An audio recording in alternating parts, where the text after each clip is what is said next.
Episode 231, How I Fell into Horticulture. This is the World Organic News for the week ending 14th of September 2020. John Moore reporting. Decarbonise the air, recarbonise the soil. This week I was interviewed by a job provider for youth in the local area that I've been doing some work with at work. I thought it would be interesting for you to see how I fell into this and where there might be opportunities for yourself in the horticultural field. I'd like to welcome John Moore, who I've dealt with we sort of went up there doing a little bit of volunteering and giving our guys at EST a little bit of volunteering skills. So John has agreed to talk with me today as our guest speaker. He's the horticulturalist up there. Welcome, John, and tell us a little bit about yourself and what you do and your journey to where you got to. Certainly, Michelle. I run the horticulture program here.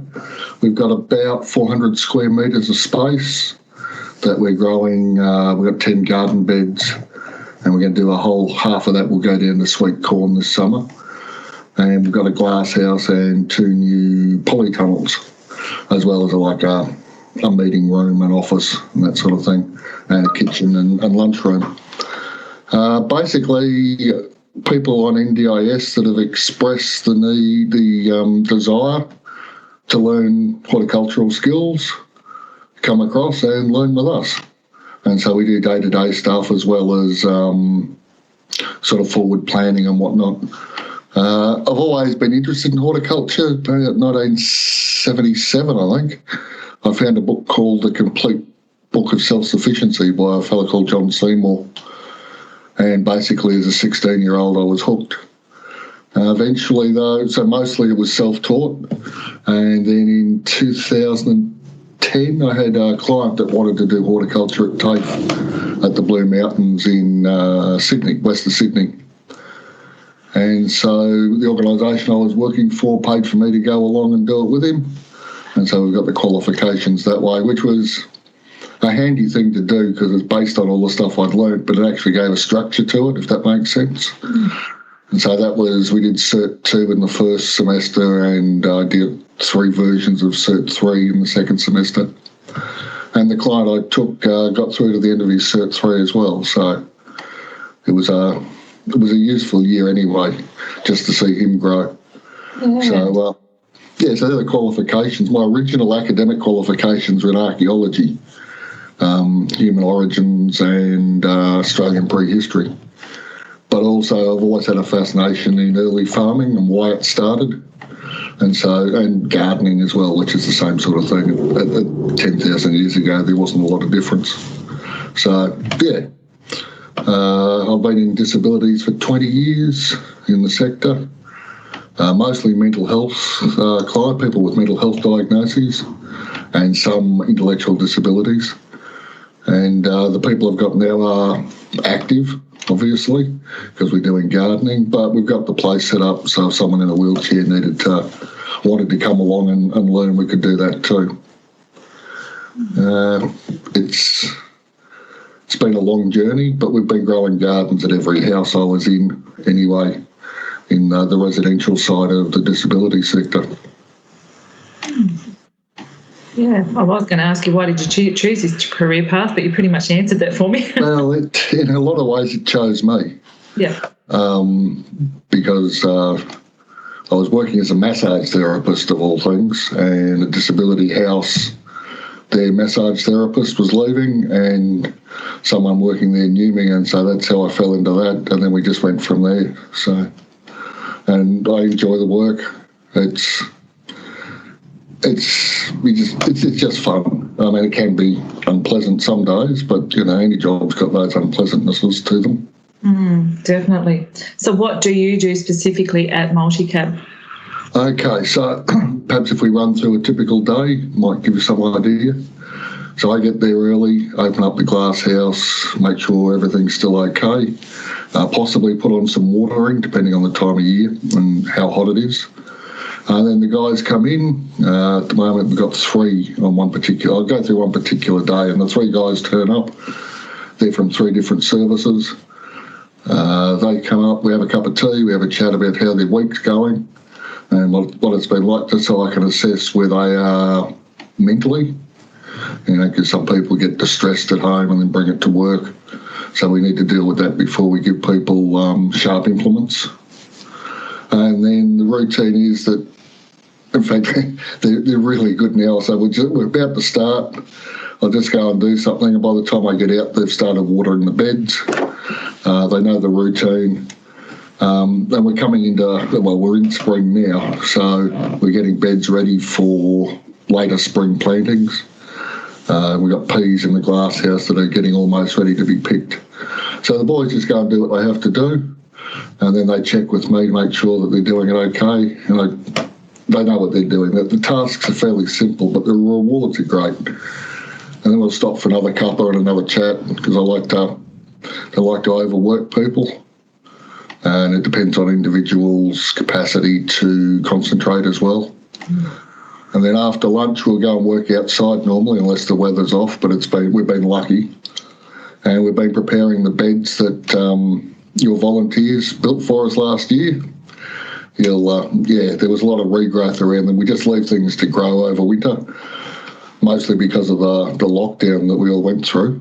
There just wasn't the people to do it. And we've been building compost bins and piles and whatnot with all the growth that occurred over winter. And so one person who's got dodgy knees, he's been clearing out individual beds. He kneels down on cardboard, which protects his knees, of an afternoon, and he'll just completely strip a bed of any weeds. And then he'll come and let me know it's over, and he'll sit and watch us outside. And we've been sort of building the compost piles and things like that, getting the beds ready and weeding the individual beds as well as the stuff around them, and getting ready for the planting. Yeah. That's good. And then, of course, everyone comes back, has a cup of tea and goes home. Lots of cup of teas. It's important. It's important. They do like their cup of teas. Well, it's the social aspect as much as the cup of tea, because they're interacting with people they don't see at home. And it allows people, I've had clients disclose that they had issues at home. And that's only because they feel safe where they are. They can tell me things so we can get things sorted. That's great. Yeah. Are there any technical skills required with your job?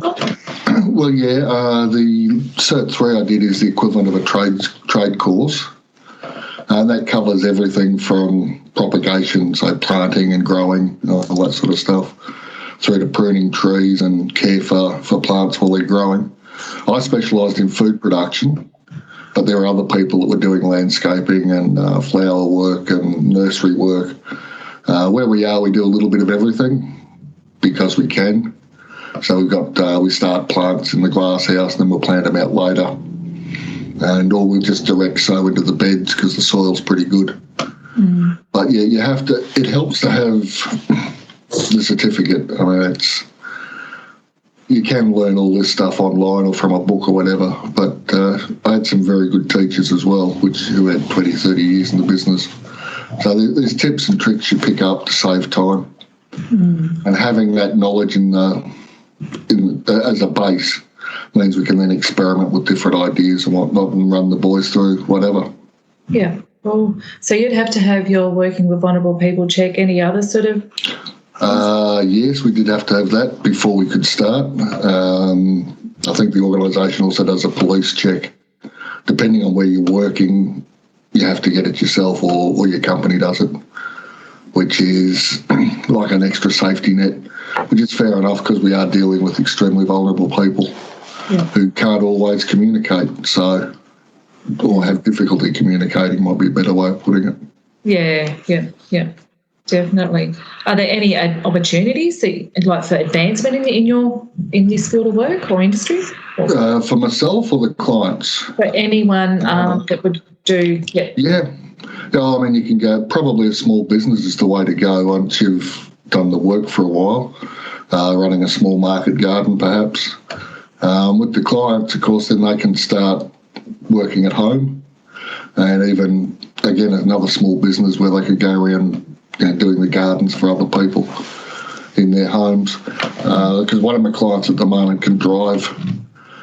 He's, fairly high capacity, but and equally likes to help the people at a lower capacity. So there are pathways to parks management and jobs in council and things like that.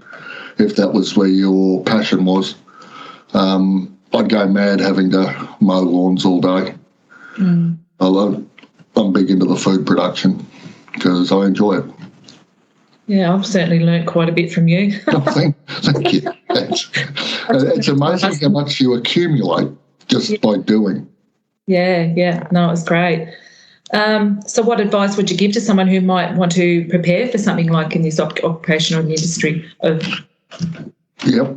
Well, you don't necessarily have to do it in disabilities. You can just do it as horticulture. And there are jobs around. I mean, councils employ a lot of people. But there's also lots of opportunity to grow your own stuff, to a small business. So if you're going to do that in a small area, you could specialise in, say, microgreens or something, or edible flowers, or any of those sort of sub-niches.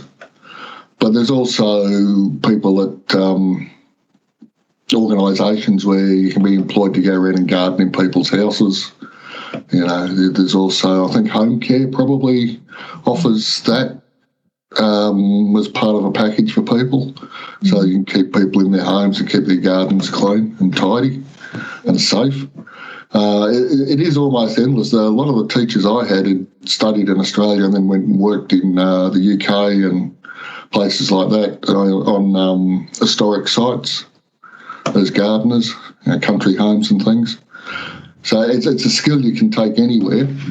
Like as I said before, I studied in the Blue Mountains, and it took the last season. So from last spring on, I was learning about the soils and the climate here in Tassie. And once you've got the skills and you understand what's going on, it's just a matter of reading the soil and the weather patterns and understanding. As you remember, we had a bit of an issue with the potatoes, because there was a fungus in the soil that we didn't know about until we grew them. But if you don't know what you're looking for, it could be any number of things that could be the problem. But by tracking it down, we're able to identify the problem, and then we'll deal with that over the next couple of years, because it's a big one. Yeah, definitely. Definitely. Is so how is doing this job? How has it changed you? Because things happen at an agricultural pace, I've learned to slow down a lot. Like, you can't put corn in tomorrow and harvest it the day after. Some things will grow fairly quickly, and by quickly I mean 4 weeks. So even then, it's not instant gratification. It's about planning ahead and getting ready for the harvest. So it's about being perhaps a more complete human and an understanding of how the seasons move through the year. I mean, they're obvious here in Tassie because of the extremes between winter and summer. But being having your feet on the dirt and your hands in the soil actually changes how you are as a person, because you have to observe what's going on. And there is the right time to do things and the wrong time. There is such a thing as summer pruning, but most pruning of fruit trees happens in winter. So if you do it at the wrong time, you'll ruin your fruit production and so on. So it calms people down. You rarely get cranky gardeners unless someone's messed with their roses or something. But as a rule, it's a gentle, pleasant job. Yeah.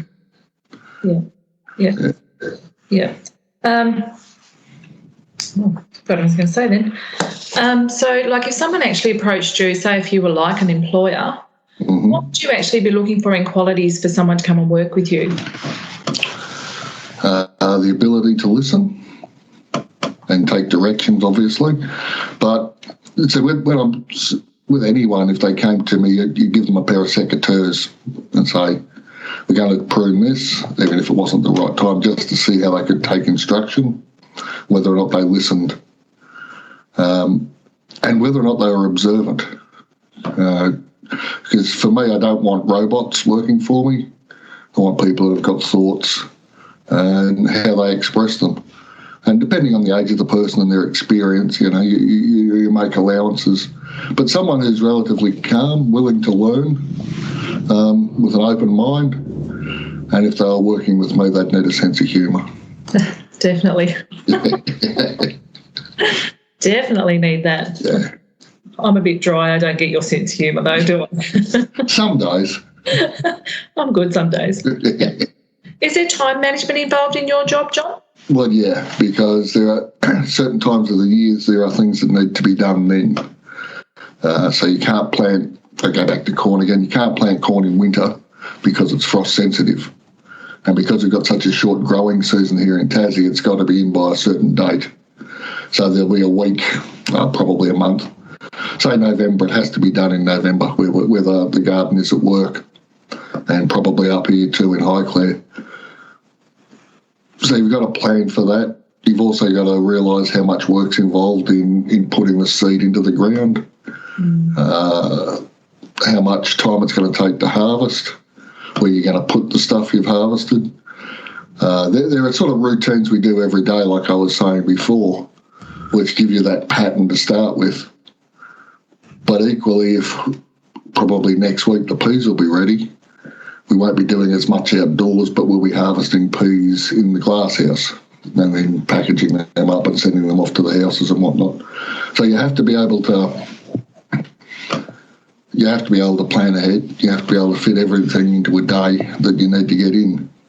Now, sometimes there's going to be long days because that's what happens.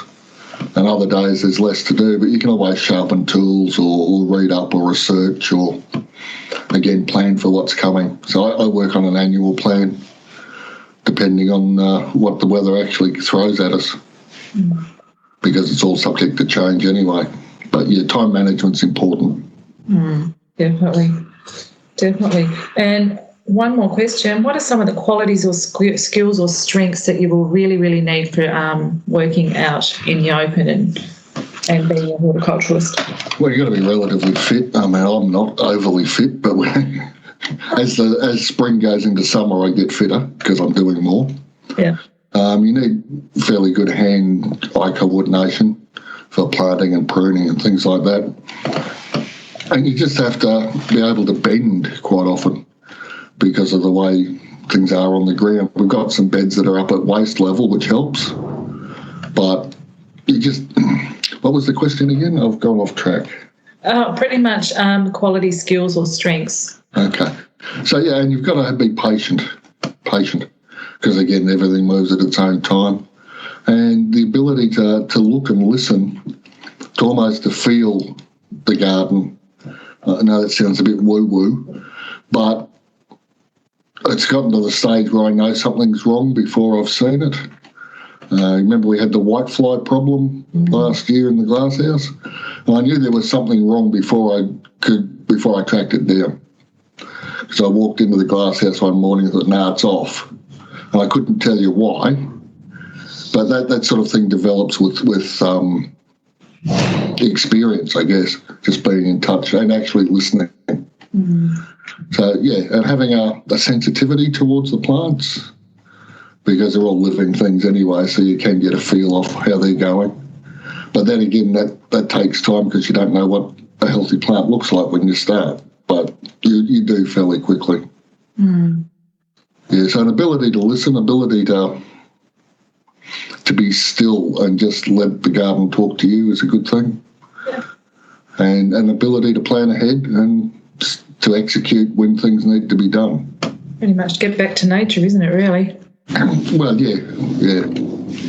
Realising that we are a part of nature and therefore nature will communicate with us if we listen. Yeah. So how long did it take you with your study to go through? Like, was it 3 years, 4 years? No, it was a 1 year course. Well, because I had prior experience, I was able to be bumped through a bit quicker by some of the teachers. I just had to knock up some assignments and whatnot without actually going through any training. But it's about 12 months, I think, for Cert 3, unless you're doing landscaping, and then that's sort of a 3-year course, because you have to know the engineering and you have to guarantee things for 7 years after they've been built.